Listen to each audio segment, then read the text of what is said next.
Hello guys, good morning. Well, not very good actually.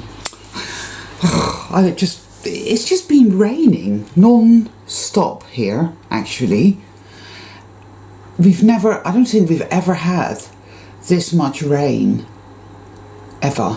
I mean, it's ludicrous, it's ridiculous, and it makes me feel really sad for all the animals out there up on the moors because they're really suffering. And it makes me think about all the people like there's people around the world that desperately need water and don't have any. And here I have a cat. My cat's become obsessed with this water ball. Absolutely obsessed with it. And he's like doing that and splashing it and dragging the water out and upsetting and rolling in it. And Siamese cats, people. Hard work. Years ago when I was a kid, they took me to the zoo in Amsterdam, and I remember it very well, that little trip. It really tore me up inside. Everybody else seemed to think it was absolutely wonderful, but I could see straight away that it was nothing short of a bloody council estate for animals. It was bloody dreadful. And there was a place called the Wolves Wood. The Wolves Wood.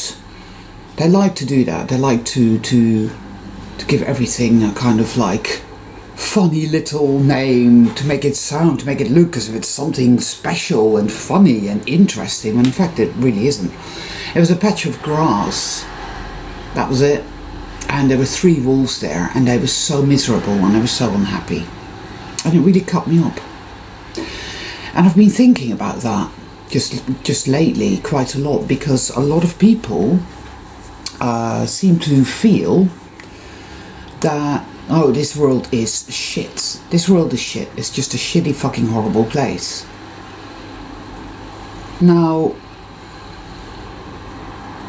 the whole the reason I think that I keep thinking about that episode in my life when I was a child is because that is exactly what this world is. That is exactly what they've done. What Wetico has done to this world, right? Those wolves were intrinsically beautiful, precious, sentient beings. Wolves are truly amazing. Animals are truly amazing. Nature is unspeakably beautiful and precious beyond language, and so are souled human beings, all souled living beings, whether they are plants, mineral, animal, human. We are animals, some of us. We're precious beyond words. There are no words to conceptualize our value and our beauty. So this world is not shit, people. Mother Earth is not shit. The trees are not shit. The seas, the whales, the humpback whales, the orca whales, the beluga whales are not shit. The seagulls, the frogs, the elephants are not shit. The birds of prey, the condors, the wolves, the rabbits, the hedgehogs, the grass, the flowers, the sun are not shit. This world is not shit. It's valuable, it's beautiful, it's precious beyond language, people. And it needs our love. It needs our love. It needs our commitment to love, It needs coffee. I mean, when you're born into this world and you inherit a shitload of ancestral trauma, it's interesting because someone I know, her daughter is forever sick. All these children that have been vaccinated, for example, are always sick. They're very sickly and they're very weak. Whereas I've known quite a few non-vaccinated children, and they're quite They're quite strong. Their complexion is nice and ruddy, and they're full of energy, and they're mentally much quicker and much more agile than vaccinated children. I have noticed over the years, I have noticed a massive difference. It's quite palpable. But anyway, this little girl is very special to me. She's a beautiful child, and she's very sensitive. Oh boy, she's so sensitive. And no less than, I think, 1, 2, 3 people have died. 3 people that were close to her. She's only 8, so she's already lost 3 people. So she ended up in hospital, very ill. And she is forever getting sick because, yeah, she was vaccinated, it doesn't help. But she's so sensitive, you know. So sensitive. Where was I going with that? Oh, man, it's a bit early. It's like 6:30 in the morning.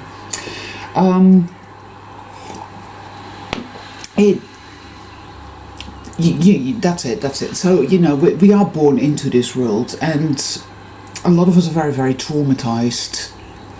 And we're surrounded by people that will reinforce that trauma and that will reinforce mundane reality programming on a daily basis. This is all there is, and this is how it's supposed to be. And when you're not awake, you acquiesce with that on an energetic level. You really just do, you know. I remember many years ago, before I woke up, I went to Penzance, and there was a bunch of people. There was a group of them, elderly people in their 60s and their 70s, and they had this big trestle table out. It was in the summer, and they had all these leaflets, and it was all about chemtrails. And basically they were spreading the word about chemtrails, you know, which, looking back on that now, I think to myself, wow, how commendable is that? How wonderful, you know. Good people doing good work there. Awakening people, you know. But because I was not awake, I just thought they were just a bunch of nuts. I mean, it was, you know, so... And this reminds me of something, people. You know, it's very easy to point fingers, and it's very easy to get triggered into disliking people or even hating people for not being awake, or for being hurtful, or for being selfish, or for being anything that hurts you, that triggers you. But you know what? Once upon a time, you were the same. Once upon a time, you were not awake.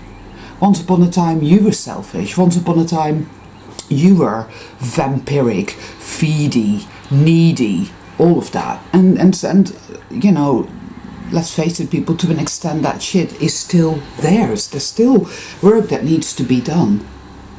Right? It doesn't just happen. I sense there are people out there right now who are feeling that the darkness is all powerful, that it's really got you by the throat, and it's telling you that this is all there is. This is all there is. Evil always wins. Evil is all powerful, you know. And I've spoken about this before. I've been through these phases of that many times for years. There are. For a long time, you know, for a long time you do feel that, you believe that to be true. Because it's been programmed into you, people. It's a program. Oh yes, it's mind control.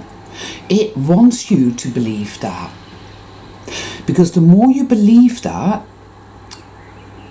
the more powerful that dark energy, that black goo becomes, because you're feeding it. You're feeding it. But it's trauma, it uses trauma. It's not called trauma-based mind control for nothing. Every time we get in our cars, or we are walking down the road, or we get on our bikes, or we are on the train, or whatever, and we are traveling through this world, we are bombarded with visions of so much ugliness. And that is very traumatic to soul travelers, because we came from realms that were so infinitely beautiful and so vibrant and so pure and so incredibly alive, highly alive, that to be here is incredibly difficult for us. It is beyond words. We see all the asphalt roads, we see all the cars belching out the exhaust fumes, the dead-eyed drivers behind the wheel, we see the selfishness, we see the horror of it all. All these hideous boxy houses, like set in grid formations with dead-eyed people living in them, watching their televisions every night and spying on their neighbours. You get that a lot. You also get a lot of really good people that you might think, okay, they're not awake. Yeah, true, they're not awake, but hey, when put to the test, you'll find they're good people. There's people doing incredible things every day. And there are people doing some really horrible shit every day.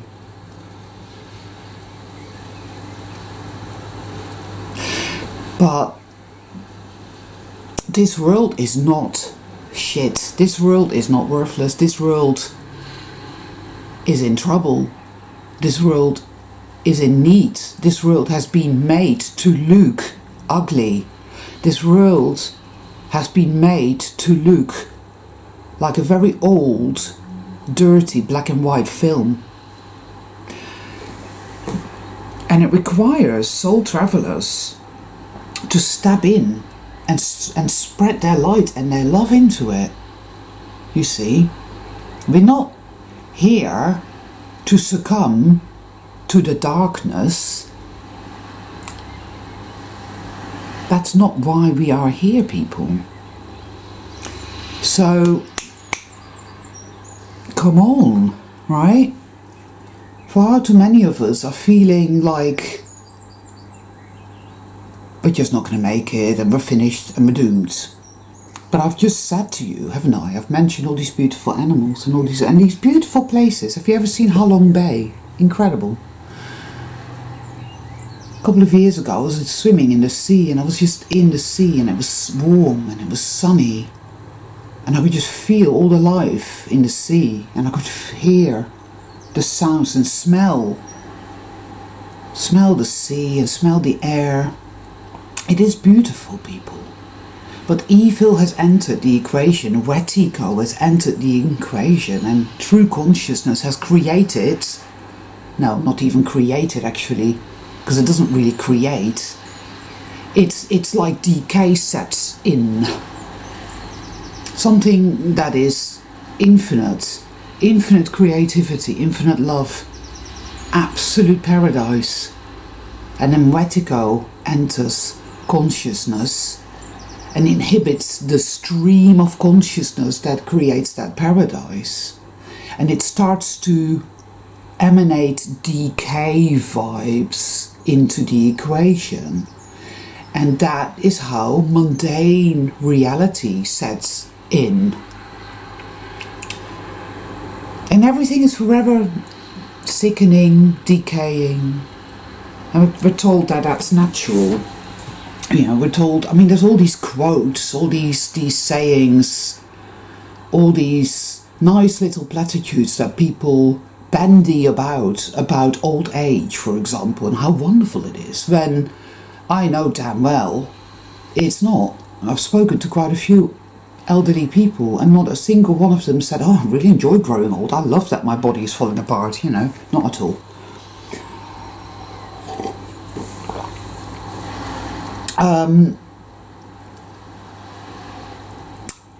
We have within us the power to bring about light reset. That is why we're here. I do that in my reality, you do that, whoa, in your reality. What the fuck?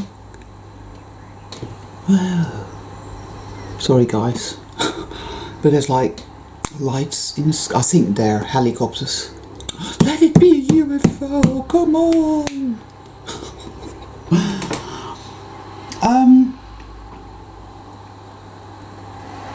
If you are feeling right now that you're finished and that you're doomed and that you're literally there standing on the edge of the abyss looking down into the infinite black chasm, then you need to put hands on your shoulder and draw yourself back from that. You have it within you to do that.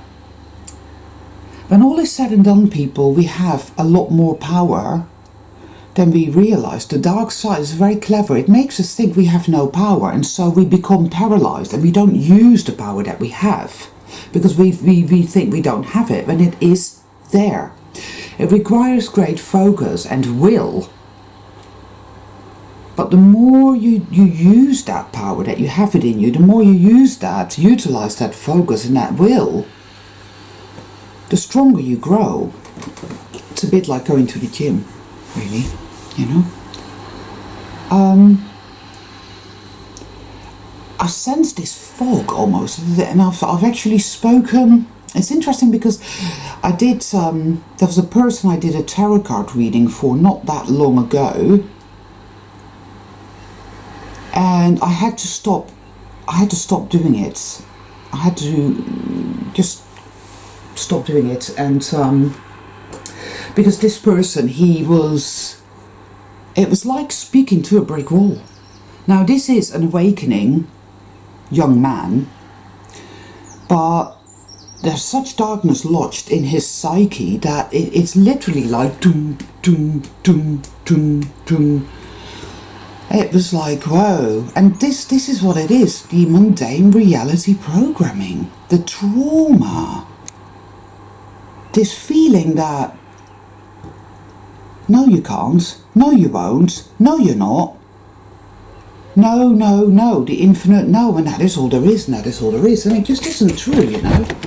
And it's interesting because when I did his cards, I could see this, you know. I could see what was happening, and I wanted to tell him, but I knew that he was not going to hear it. He was not going to hear it, so I had to tell him I was not going to be able to read his cards, and he left.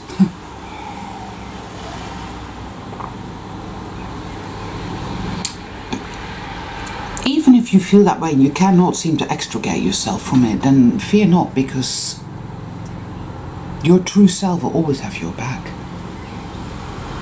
It will protect you, and you will get through it, and eventually you'll begin to get it. Yes? You are clearing out vast amounts of poison. And sometimes when you're doing that, when you're in the beginning stages of that, or even halfway through, you don't realize. You think you're just being psychically attacked, that you're beyond redemption, you're utterly fucked and you hate the world, but really you just, you know, it's that self-hate programming. Because of course you don't really hate yourself. That's just another program. It's all programming, people. It's an illusion. All of it is an illusion, you know, it isn't real at all.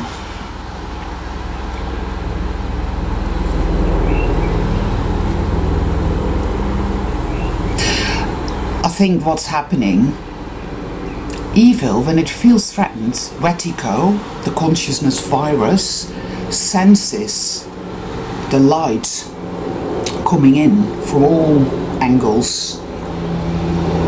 It's being illuminated, and it senses this, and it fears its imminent demise.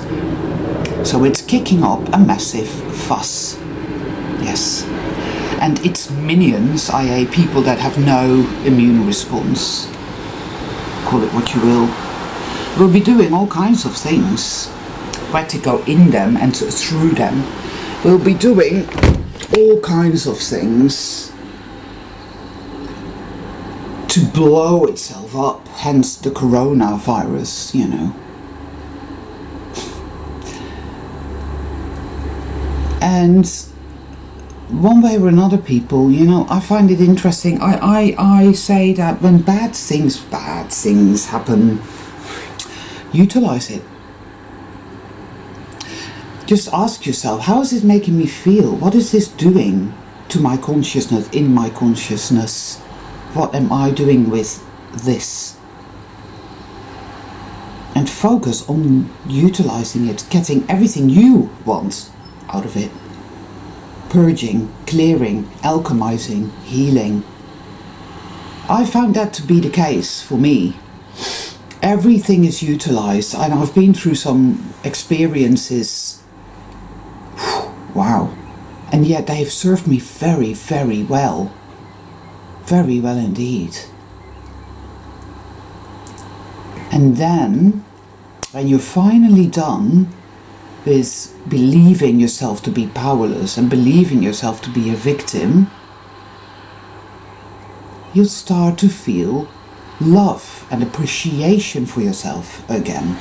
You start to sense that you stand with yourself. Always. You start to sense that you are powerful.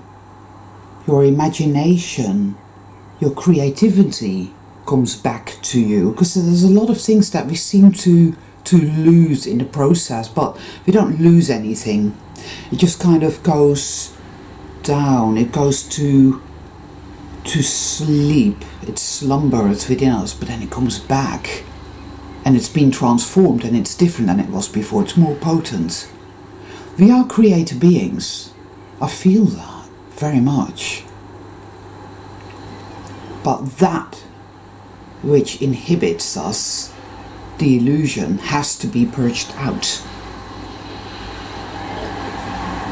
And as it's purged out of us, it's also purged out of our world, the field. You could say, well, we all live in the same world. Well, no, we don't. We all have our own individual reality. We all experience our own world, our own field, our own reality. And that is the truth, people. You cannot change the world. The world.